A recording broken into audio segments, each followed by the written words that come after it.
अस्सलाम वालेकुम। आज हम जिस मेडिसिन को ड्रग को डिस्कस करेंगे उसका नाम है हाई टेस्ट 2.5। ये मेडिसिन बेसिकली इसका में जो सॉल्ट है वो है लेट्रोजोल। लेट्रोजोल बेसिकली यूज़ होती है ब्रेस्ट कैंसर में, ट्यूमर में, लेकिन जो ज़्यादा इसका आजकल इस्तेमाल हो रहा है वो है फर्टिलिटी के लिए यूज़ हो रही है। फर्टिलिटी में ये बड़ी इसका प्रोसीजरल ट्रीटमेंट है प्रॉपर, वो आप अपनी गायनोकोलॉजिस्ट से कंसल्ट करते हैं। मैं अगर इसका प्रोसीजर डिस्क्राइब करूँ तो वो इस तरह है कि आपने पहले अपने बेसिक मेडिकल टेस्ट करवाने हैं। उससे आपको पता चल जाएगा कि कंसीव ना करने की रीज़न क्या है। अगर तो रीज़न ये है कि एग नहीं बन पा रहे या एग मैच्योर नहीं हो रहे या सही ठीक तरह से एग रप्चर नहीं हो रहा या एग का साइज़ नहीं ठीक, तो हम ये लेट्रोजोल मेडिसिन यूज़ करते हैं। ये फॉलिकल स्टिमुलेटिंग हार्मोन्स हैं। ये आपकी जो एग की फॉर्मेशन, उसकी साइज़ और उसकी क्वालिटी को इम्प्रूव करते हैं और एग की रिलीज़ को ठीक करते हैं।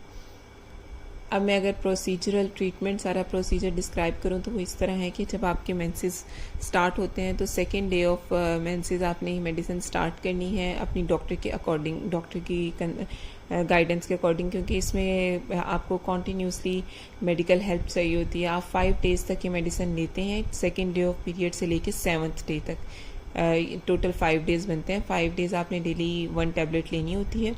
उसके बाद आपको डॉक्टर अपने क्लिनिक पे बुलाते हैं 9th, 10th, 11th और 12th डे पे। उसमें आपकी अल्ट्रासाउंड होती है, आपको पता चलता है कि आपका एग किस टाइम रिलीज़ होगा, किस टाइम फॉलिकल बने हैं, कि रप्चर होगा। तो आपको वो डॉक्टर उसके अकॉर्डिंग बता देती हैं कि आपने अपने हस्बैंड से कब मिलना है, किन डेट से मिलना है।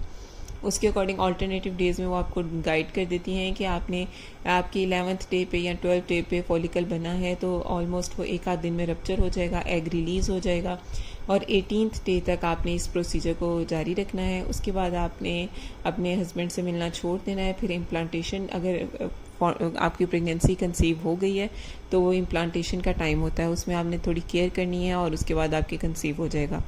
लेकिन अगर ये 1 महीने में नहीं होता तो ये प्रोसीजर हम 3 महीने दोहराते हैं और कॉन्टीन्यूसली 3 महीनों के बाद अगर तब भी कंसीव नहीं हो पाता फिर इस ट्रीटमेंट को ब्रेक करते हैं। फिर 3 महीने का गैप लेते हैं, क्योंकि बॉडी ओवरीज आपके एग्जॉस्ट भी हो सकती हैं। बहुत ज़्यादा एग प्रोडक्शन की वजह से एग की क्वालिटी कम हो जाती है और बॉडी की कैपेसिटी भी कम हो जाती है। इसलिए हम इस ट्रीटमेंट को कॉन्टीन्यूसली नहीं लेते, 3 मंथ्स का गैप डाल के फिर 3 मंथ्स ट्राई करते हैं। तो ये सारा तरीक़ेकार होता है। इसके कुछ साइड इफ़ेक्ट्स भी हैं। आपके हॉट फ्लैशेस आ सकते हैं, आपकी बॉडी में पेन्स हो सकती हैं, आपको टायर्डनेस फील हो सकती है, जो बोन्स में पेन हो सकती है, ये सब इसके साइड इफ़ेक्ट्स हैं। इसके अलावा नोज़िया हो सकता है।